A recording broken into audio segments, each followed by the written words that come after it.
Welcome to Bite at a Time Books, where we read you your favorite classics one bite at a time. My name is Bree Carlile, and I love to read, and wanted to share my passion with listeners like you. Be sure to follow the show on your favorite podcast platform so you get all the new episodes. Or you can follow the show on YouTube, where we have playlists for all the stories.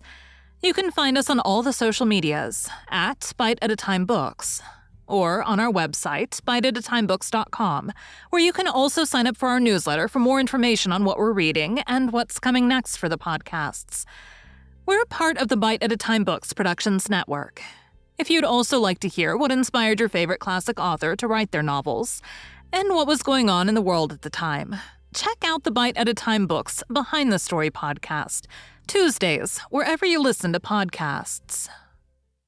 Today we'll be continuing The Memoirs of Sherlock Holmes by Arthur Conan Doyle. The Naval Treaty. Bite 2. To my surprise, it was a woman who answered the summons. A large, coarse-faced, elderly woman in an apron. She explained that she was the commissioner's wife who did the chairing, and I gave her the order for the coffee. I wrote 2 more articles, and then, feeling more drowsy than ever, I rose and walked up and down the room to stretch my legs.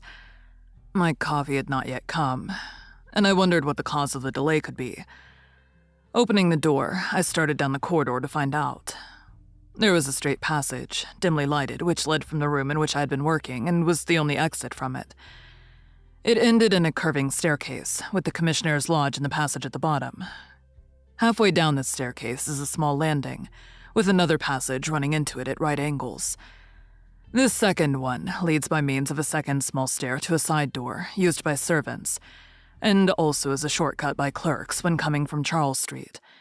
Here's a rough chart of the place. Thank you. I think that I quite follow you, said Sherlock Holmes. It is of the utmost importance that you should notice this point.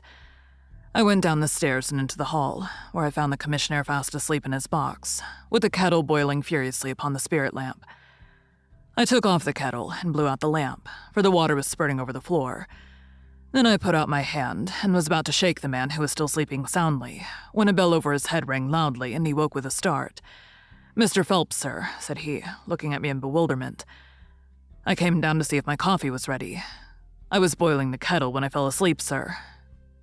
He looked at me, and then up at the still quivering bell with an ever-growing astonishment upon his face. "If you was here, sir, then who rang the bell?" he asked. "The bell?" I cried. "What bell is it?" "It's the bell of the room you were working in." A cold hand seemed to close round my heart. Someone, then, was in that room where my precious treaty lay upon the table. I ran frantically up the stairs and along the passage. There was no one in the corridors, Mr. Holmes. There was no one in the room. All was exactly as I left it, save only that the papers which had been committed to my care had been taken from the desk on which they lay. The copy was there, and the original was gone. Holmes sat up in his chair and rubbed his hands. I could see that the problem was entirely to his heart. "Pray, what did you do then?" he murmured. I recognized in an instant that the thief must have come up the stairs from the side door. Of course, I must have met him if he had come the other way. "You were satisfied that he could not have been concealed in the room all the time, or in the corridor which you just described as dimly lighted?" "It is absolutely impossible. A rat could not conceal himself either in the room or the corridor. There's no cover at all." "Thank you. Pray, proceed." The commissionaire, seeing by my pale face that something was to be feared, had followed me upstairs. Now we both rushed along the corridor and down the steep steps which led to Charles Street. The door at the bottom was closed, but unlocked. We flung it open and rushed out. I can distinctly remember that as we did so, there came 3 chimes from a neighboring clock. It was 10:15. "That is of enormous importance," said Holmes, making a note upon his shirt cuff. The night was very dark, and a thin, warm rain was falling. There was no one in Charles Street, but a great traffic was going on as usual in Whitehall at the extremity.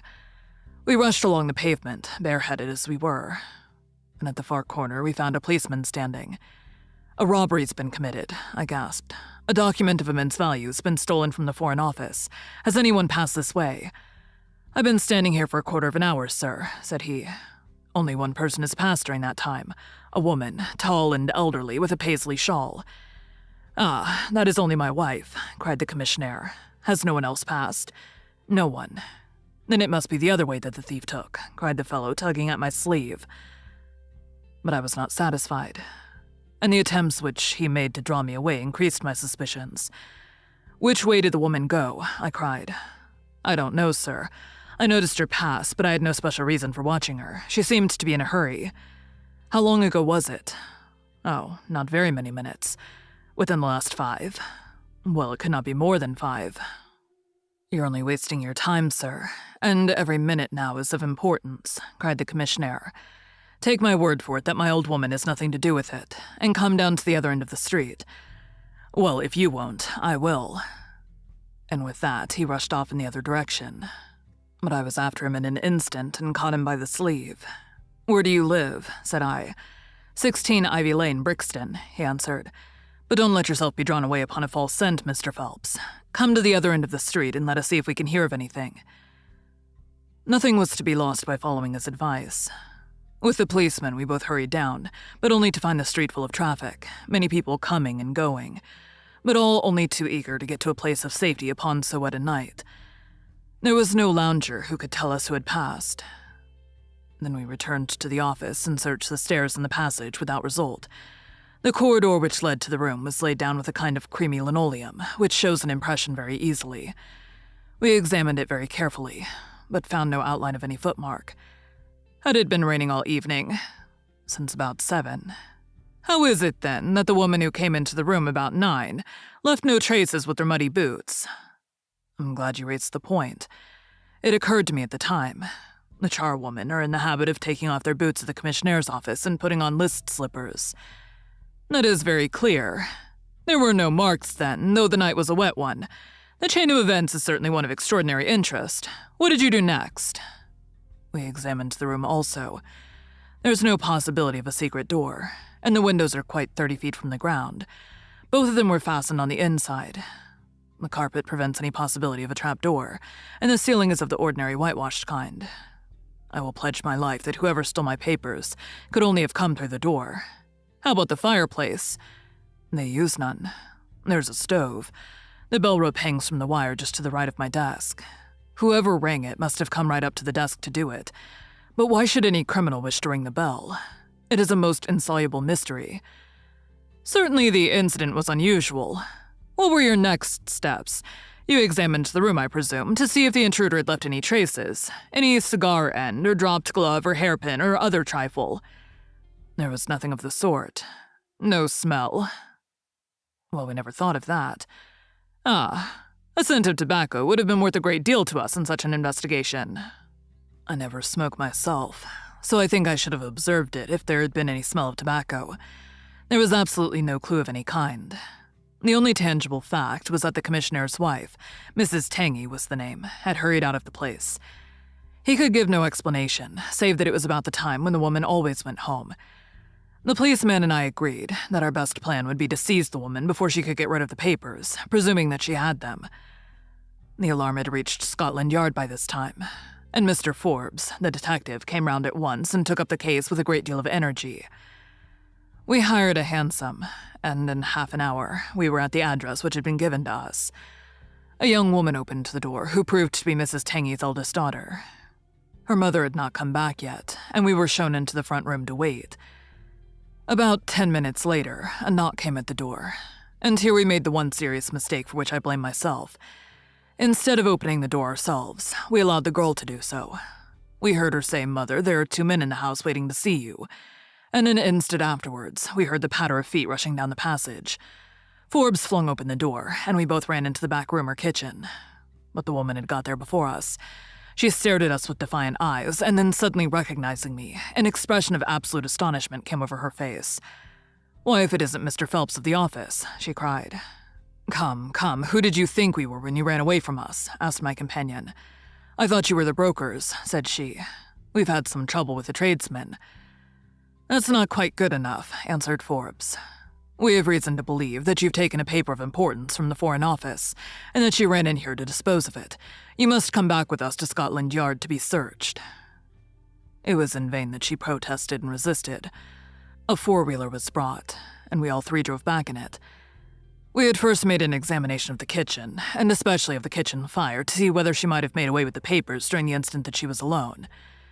There were no signs, however, of any ashes or scraps. When we reached Scotland Yard, she was handed over at once to the female searcher. I waited in agony of suspense until she came back with her report. There were no signs of the papers. Then, for the first time, the horror of my situation came in its full force. Hitherto, I had been acting, and action had numbed thought. I had been so confident of regaining the treaty at once that I had not dared to think of what would be the consequence if I failed to do so. But now there was nothing more to be done, and I had leisure to realize my position. It was horrible. Watson there would tell you that I was a nervous, sensitive boy at school. It is my nature. I thought of my uncle and of his colleagues in the cabinet, of the shame which I had brought upon him, upon myself, upon everyone connected with me. What though I was the victim of an extraordinary accident? No allowances made for accidents where diplomatic interests are at stake. I was ruined, shamefully, hopelessly ruined. I don't know what I did. I fancy I must have made a scene. I have a dim recollection of a group of officials who crowded round me, endeavoring to soothe me. One of them drove down with me to Waterloo and saw me into the Woking train. I believe that he would have come all the way, had it not been that Dr. Ferrier, who lives near me, was going down by that very train. The doctor most kindly took charge of me, and it was well he did so, for I had a fit in the station, and before we reached home, I was practically a raving maniac. You can imagine the state of things here when they were roused from their beds by the doctor's ringing and found me in this condition. Poor Annie here and my mother were broken-hearted. Dr. Ferrier had just heard enough from the detective at the station to be able to give an idea of what had happened, and his story did not mend matters. It was evident to all that I was in for a long illness, so Joseph was bundled out of this cheery bedroom, and it was turned into a sick room for me. Here I have lain, Mr. Holmes, for over 9 weeks, unconscious and raving with brain fever. If it had not been for Miss Harrison here, and for the doctor's care, I should not be speaking to you now. She has nursed me by day, and a hired nurse has looked after me by night. For in my mad fits I was capable of anything. Slowly my reason is cleared, but it is only during the last 3 days that my memory has quite returned. Sometimes I wish that it never had. The first thing that I did was to wire Mr. Forbes, who had the case in hand. He came out and assures me that though everything has been done, no trace of a clue has been discovered. The commissionaire and his wife have been examined in every way without any light being thrown upon the matter. The suspicions of the police then rested upon young Garot, who, as you may remember, stayed over time in the office that night. His remaining behind and his French name were really the only 2 points which could suggest suspicion. But as a matter of fact, I did not begin work until he had gone, and his people are of Huguenot extraction, but as English in sympathy and tradition as you and I are. Nothing was found to implicate him in any way, and there the matter dropped. I turn to you, Mr. Holmes, as absolutely my last hope. If you fail me, then my honor as well as my position are forever forfeited. Thank you for joining Bite at a Time Books today, while we read a bite of one of your favorite classics. Again, my name is Bree Carlile, and I hope you join us tomorrow for the next bite of the Memoirs of Sherlock Holmes. If you enjoyed our show, be sure to follow us so you get all the new episodes. We would also love for you to drop us a rating on your favorite podcast platform. You can catch us on all the social medias at Bite at a Time Books, or check out our website, biteatatimebooks.com, where you can sign up for our newsletter. Our show is part of the Bite at a Time Books Productions Network. If you would also like to hear about the authors who write the books we read on the show, check out the Bite at a Time Books Behind the Story podcast, wherever you listen to podcasts, or on biteatatimebooksbehindthestory.com.